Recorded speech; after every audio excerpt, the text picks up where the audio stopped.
Video बनाओ, video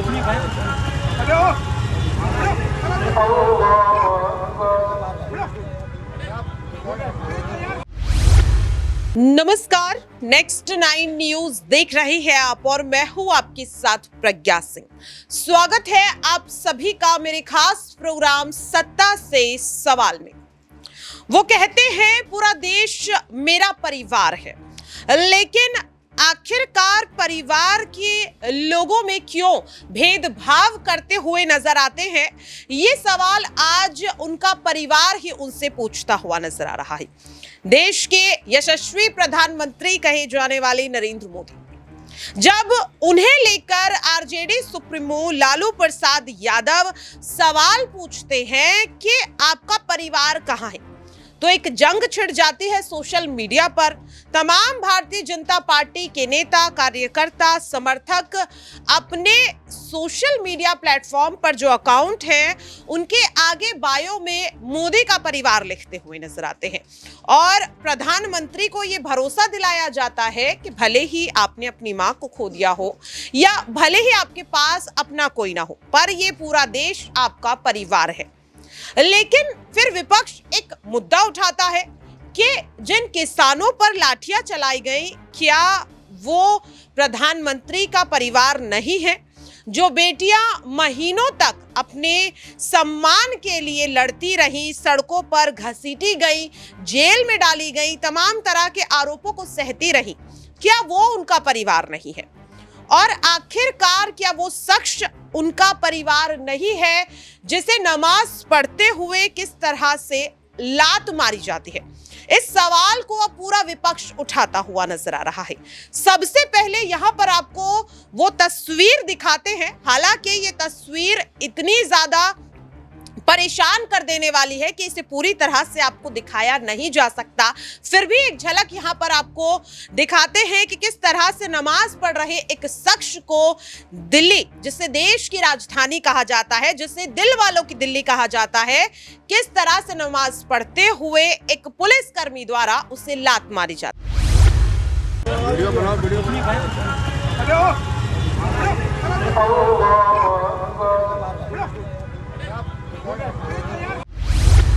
तो देखा आपने और सुना भी। अब सवाल बनता हुआ नजर आ रहा है कि जिस शख्स ने लात मारी आखिरकार वो किसका परिवार है और जिस शख्स को लात मारी गई वो किसका परिवार है?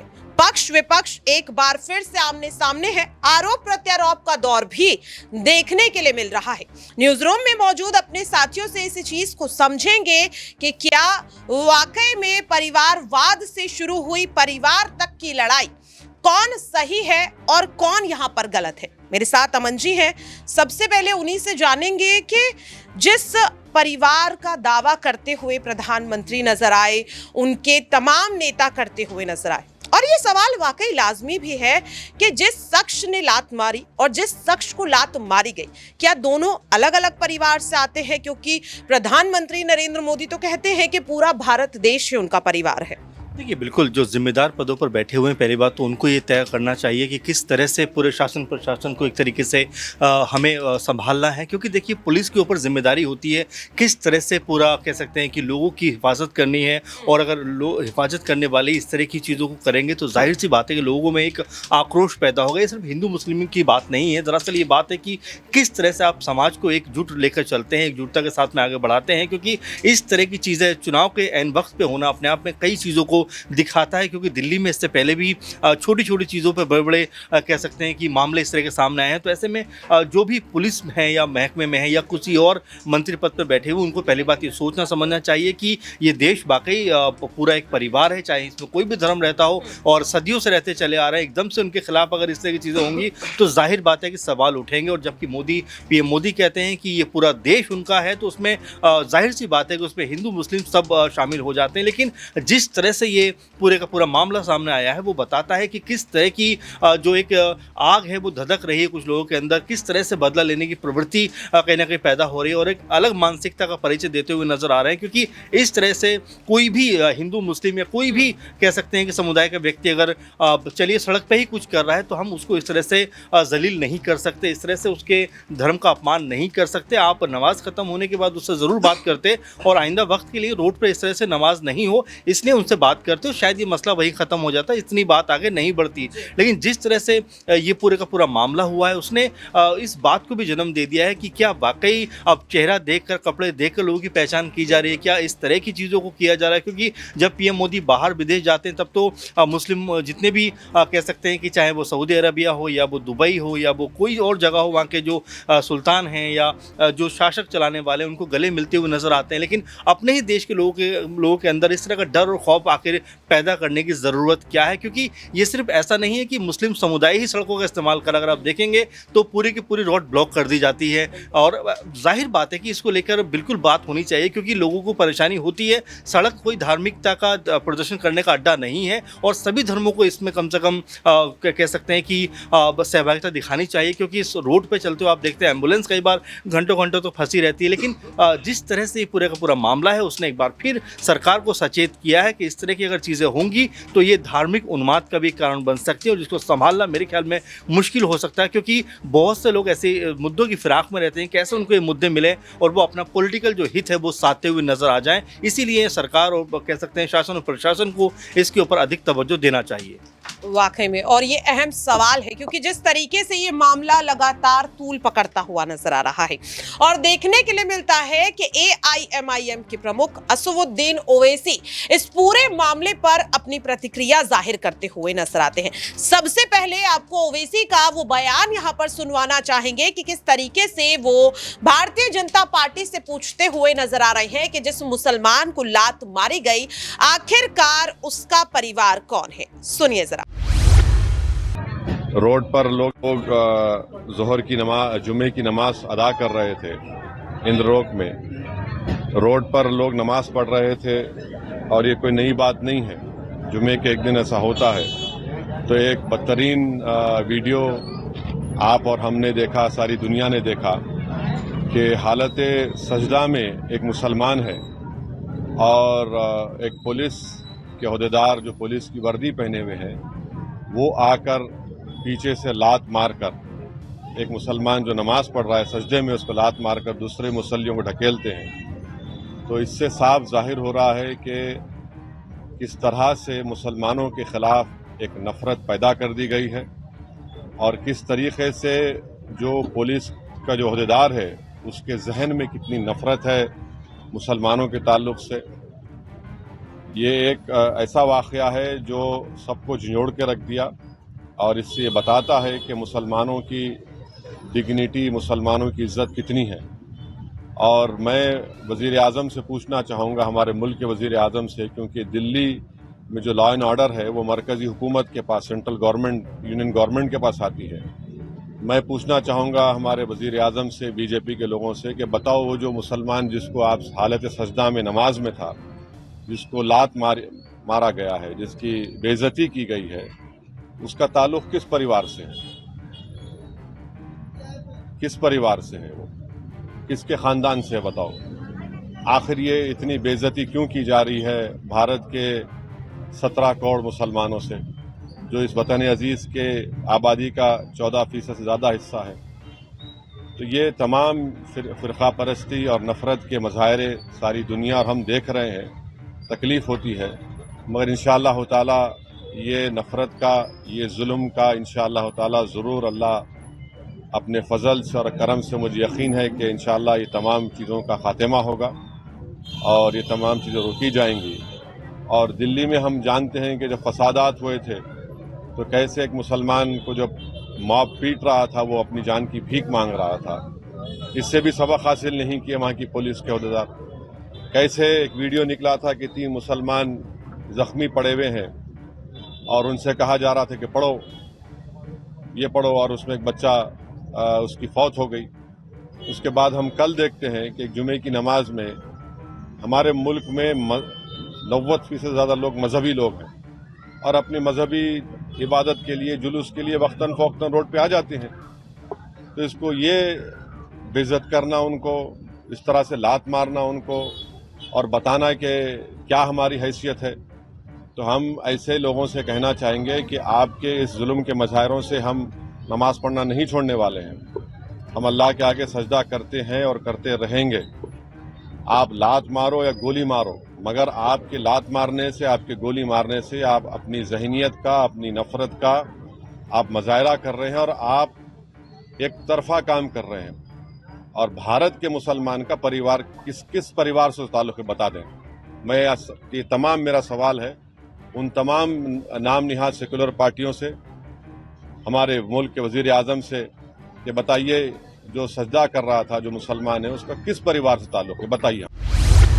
देखा आपने और सुना भी, और वाकई में ये सवाल काफी ज्यादा अहम हो जाता है कि जब प्रधानमंत्री के परिवार पर सवाल उठाए जाते हैं तो किस तरीके से केंद्रीय मंत्री स्मृति ईरानी, जो महिला एवं बाल विकास मंत्रालय संभाल रही हैं, बीजेपी की फायर ब्रांड नेता के तौर पर देखी जाती हैं, वो लालू प्रसाद यादव पर हमलावर हो जाती हैं, उन्हें खरी खोटी सुनाती हुई नजर आती है। लेकिन वही स्मृति ईरानी पूरी तरह से खामोश नजर आती है जब दिल्ली की सड़कों पर देश की पहलवान खिलाड़ी, वो महिला पहलवान खिलाड़ी जिन्होंने देश को समय समय पर गौरवान्वित महसूस करवाया, उनके सम्मान पर कुछ भी बोलती हुई नजर नहीं आती है। तो क्या वाकई में जो महिला एवं बाल विकास मंत्रालय उन्हें सौंपा गया है, क्या वो उसे संभाल भी पा रही है? नाज़मीन है यहाँ पर, और नाज़मीन से इस चीज को समझेंगे कि जिस तरीके से ये पूरा मामला इतना ज्यादा गरमाता हुआ नजर आ रहा है नाज़मीन, और कहीं ना कहीं विपक्ष इस मामले पर सवाल उठा रहा है, लेकिन सत्ताधारी अभी भी इस पर बोलने के लिए कुछ तैयार नहीं है। सवाल यही रहेगा कि नमाज की जगह अगर पूजा हो रही होती तो क्या तब भी इस मामले को इसी तरह से जो सत्ताधारी हैं वो कहीं ना कहीं दबाने की कोशिश करते, क्योंकि ये सवाल इसीलिए उठाया जा रहा है कि क्या, जिस तरीके से अभी अमन जी ने कहा भी कि अब लोगों की पहचान उनके कपड़ों से होने लगी है। देखिए प्रज्ञा, पहली बात तो ये है कि यहाँ पर अगर नमाज अदा की जा रही, अगर इसकी जगह पर पूजा की जाती, आप सोचिए आप किसी भी धर्म को लेकर आ जाइए, लेकिन अगर सड़कों पर इस तरीके के एक तरीके से नमाज अगर अदा की जा रही है, वहाँ पर नमाज पढ़ी जा रही है जुम्मे की नमाज, तो किसी वजह की वजह से वो सड़क पर आए हैं। अगर पूजा की जा रही है तो किसी वजह से की जा रही है। अगर यातायात प्रभावित होता है, सड़क पर लोगों को परेशानी होती है, तो उन चीज़ों को रोका ज़रूर जाएगा, रोका गया भी। लेकिन जिस तरीके से रोका गया, ये कोई दायित्व नहीं बनता कि एक पुलिस अफसर आए, एक इंस्पेक्टर आए, उन्हें लात मारता हुआ नजर आए। यहाँ पर सवाल खड़े किए जाएंगे कानून व्यवस्था पर कि आपको किसी ने इतना हक नहीं दिया है कि किसी पर आप लात मारकर ये दिखाने की कोशिश करें कि वाकई हमारे पास इतनी ताकत है, हम किसी को भी यहाँ पर हटा सकते हैं। तो अगर नमाज पढ़ने की बात है, पूजा करने की बात है, अगर इस मुद्दे को आप उठाएंगे तो धार्मिक मुद्दा अगर राजनीति से जुड़ता है तो सांप्रदायिक माहौल बिगड़ता ही है। और हमेशा से देखा जाता है कि चुनाव जब भी आता है, अगर चाहे हिंदू पर प्रहार हो रहा हो, चाहे मुसलमान पर प्रहार हो रहा हो, यहाँ पर हमेशा से वो मुद्दा गरमाएगा। और चुनावों के दौरान राजनीतिक पार्टियाँ रोटियाँ सेकती हुई भी ज़रूर नजर आएंगी। आप चाहे असदुद्दीन ओवैसी को ले लीजिए, चाहे अखिलेश यादव को ले लीजिए, चाहे चंद्रशेखर आज़ाद को ले लीजिए, बातें की गई हैं कि वाकई यहाँ पर जिस तरीके से पुलिस इंस्पेक्टर ने जो काम किया वो गलत है, लेकिन व्यवस्था भी की जानी चाहिए। सड़क की बात की जा रही है तो वो सड़क किनारे पर नमाज पढ़ रहे हैं, ना कि वो बीच सड़क में जाके नमाज पढ़ रहे हैं, साइड में पढ़ रहे हैं। और एक व्यवस्था की जाती है कि अगर किसी को कोई परेशानी हो रही है तो व्यवस्था की जाए। मस्जिद में अगर जगह नहीं है तो कोशिश की जाए, वहाँ का पूरा प्रशासन देखा जाए कि किस तरीके से व्यवस्था की जाए। जो जिसके नाम पर मस्जिद है वो यहाँ पर देखे कि कैसे लोगों की भीड़ बाहर सड़कों तक ना जाए। तो सारी व्यवस्था की जानी चाहिए। लेकिन अगर ये कह दिया जाए कि नमाज पढ़ रहे हैं तो वो गलत हैं, या पूजा की जा रही है वो गलत है, गलत तब बनते हैं जब यहाँ पर माहौल को बिगाड़ने के लिए ऐसे काम किए जाते हैं। जैसे इंस्पेक्टर यहाँ पर लात मारते हुए नजर आ रहे हैं, सस्पेंड कर दिए जाते हैं मात्र सिर्फ 3 महीने के लिए, ये दिखाने के लिए कि वाकई एक्शन लिया गया। लेकिन क्या एक्शन लिया गया? 3 महीने बाद वो फिर आ जाएंगे किसी और चीज को लेकर, फिर से वही काम करते हुए नजर आएंगे। तो क्या सबक सिखा रहे हैं? किसी को सीख नहीं दे रहे, सिर्फ आप सत्ता में रहकर या कहें अपनी सत्ता का पावर दिखा रहे हैं, और वो कहीं ना कहीं कानून व्यवस्था के जरिए दिखाया जाता है। और सवाल ये भी है कि जब जब धार्मिक मुद्दा राजनीति से जुड़ा है, कहीं ना कहीं जो आग यहाँ पर फैलती हुई नजर आती है उसका शिकार आम जनता ही होती हुई नजर आती है। चाहे यहाँ पर मुद्दा नमाज का हो, चाहे मुद्दा यहाँ पर हनुमान चालीसा का हो, या फिर यहाँ पर बुलडोजर का हो, या फिर जिस तरीके से देखा जाए कोई भी मुद्दा हो, लेकिन इस तरह के मुद्दे चर्चा में तभी आते हैं जब चुनाव सर पर होता है, क्योंकि चुनाव के समय ही जनता सवाल पूछती है कि 5 सालों में आखिरकार क्या किया, आने वाले 5 सालों में आखिरकार क्या करेंगे। और जब इस तरह के सवाल विपक्ष और पक्ष दोनों से पूछे जाते हैं तभी इस तरीके के मामले अचानक से सामने आ जाते हैं। क्या अब धार्मिक मुद्दों को जानबूझकर ऐसे समय पर लाया जाता है ताकि जनता अपने जो निजी मुद्दे हैं, जो यहाँ पर सामाजिक मुद्दे हैं, उन पर सत्ताधारियों से सवाल ना पूछ सके या विपक्ष से सवाल ना पूछ सके। अबरार है मेरे साथ और अबरार से ही सवाल रहेगा। अबरार, जब जब चुनाव होते हैं, जब जब समय आता है जनता के लिए कि वो नेताओं से पूछे कि पिछले 5 साल में क्या किया और आने वाले 5 साल में क्या करोगे, क्यों आपको वोट दिया जाए, तभी इस तरह के मामले आते हैं। जब 5 राज्यों के विधानसभा चुनाव थे तब भी इस तरीके की चीज़ें हरियाणा में देखी गई, एमपी में देखी गई। उससे पहले अगर आप थोड़ा जाएंगे तो हमने देखा किस तरीके से कानपुर में यहाँ पर विवाद छिड़ जाता है ज्ञानवापी मस्जिद को लेकर और इन तमाम चीज़ों को लेकर। तो क्या जानबूझकर धार्मिक मुद्दे चुनाव के समय में लाए जाते हैं और जानबूझकर उनसे कहीं ना कहीं जनता को भटकाने और लड़वाने की कोशिश की जाती है? देखिए, ज्ञानवापी का मामला कानूनी मामला, उस पर हम ज़्यादा टिप्पणी नहीं कर सकते, लेकिन कल की जो घटना हुई वो घटना कहीं ना कहीं आप ये कह सकते हैं कि दर्शाता है कि इस वक्त ख़ास करके जो आम व्यक्ति भी है वो किस तरीके से अपने जहन में जो एक जहर लेकर के चल रहा है। सवाल ये है कि उस पुलिस वाले ने जिस तरीके के कृत्य को अंजाम दिया और जब 3 महीने का सस्पेंशन हुआ तो क्या इसके बाद क्या माना जाए कि उसके जहन से वो सारी चीज़ें निकल जाएगी। ये दर्शा रहा है कि आप किसी एक ख़ास धर्म को लेकर के किस तरीके की मानसिकता अपने अंदर अपने भीतर पैदा कर रहे हैं। और अगर ये चीज़ आपके भीतर है तो समझिए कि इंसानियत आपकी मर चुकी है। अगर कोई इंसान किसी भी धर्म का, किसी भी रिलीजियस का हो, अगर कहीं पर वो प्रे कर रहा है, अगर इस तरीके से आपका रवैया है तो ये कहीं ना कहीं जो है जो व्यवस्था है उसके लिए एक बड़ा तमाचा है ही है। लेकिन साथ ही जो है उस व्यक्ति को भी जो है अपने ऊपर कहीं ना कहीं आत्मचिंतन करने की ज़रूरत है। क्या वो अपने भीतर कहीं ना कहीं एक जहर को फैला तो नहीं रहा और ये कहीं ना कहीं आपके व्यक्तित्व को पूरी तरीके से नष्ट कर देता है। क्योंकि लगातार आप देख रहे हैं कि इस तरीके की घटनाएं कई बार हमें देखने को मिलती है और जो व्यक्ति इस पूरे मामले पर किसी एक आप कह सकते हैं कि दूसरे समुदाय के किसी जो है व्यक्ति को भड़काने की कोशिश करे तो आसानी से इस तरीके की चीज़ों का वो इस्तेमाल कर सकता है। जैसे कि हमने कई बार घटनाओं में देखा है कि वैसी तस्वीरों को, वैसी चीज़ों को दिखाकर आप जो है उस खास धर्म के खिलाफ कई लोगों को तैयार कर सकते हैं और आप उसके भीतर कई ऐसी चीज़ें डाल सकते हैं जिसकी वजह से नफरत का माहौल जो है वो फैल जाए। तो मुझे लगता है कि सस्पेंशन या सस्पेंड करना ये बहुत छोटी सी चीज़ है।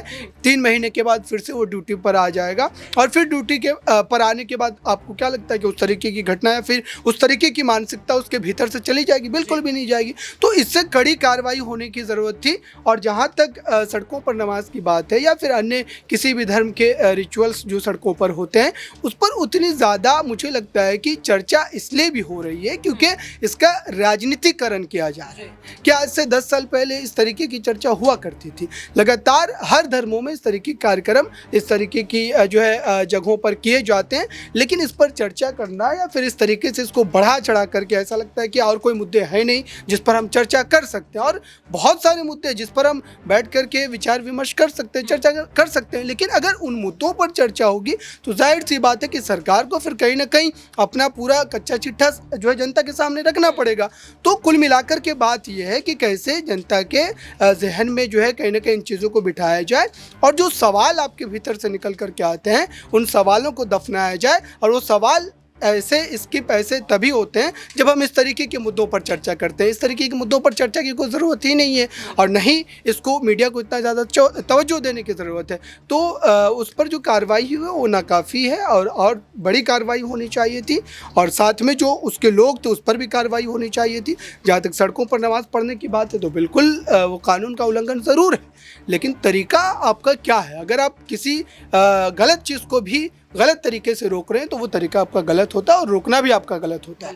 तो मुझे लगता है कि इस तरीके से इस जो है पूरे कृत्य को देखने की ज़रूरत है और उस पर फ़िलहाल इस तरह की कोई अप्रिय घटना नहीं घटी, ये अच्छी बात है।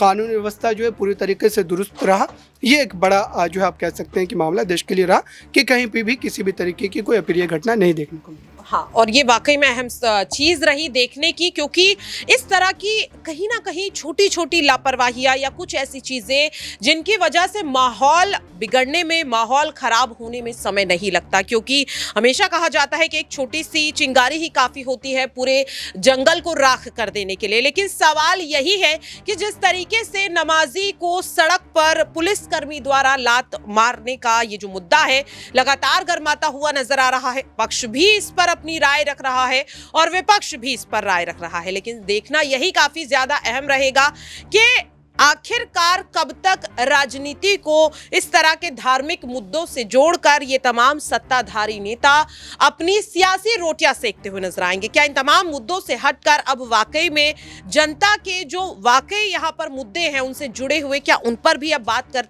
की जाएगी या नहीं, ये देखना काफी ज्यादा अहम रहेगा। फिलहाल के लिए मेरे खास प्रोग्राम सत्ता से सवाल में इतना ही। बाकी की अपडेट्स के लिए आप देखते रहिए नेक्स्ट 9 न्यूज।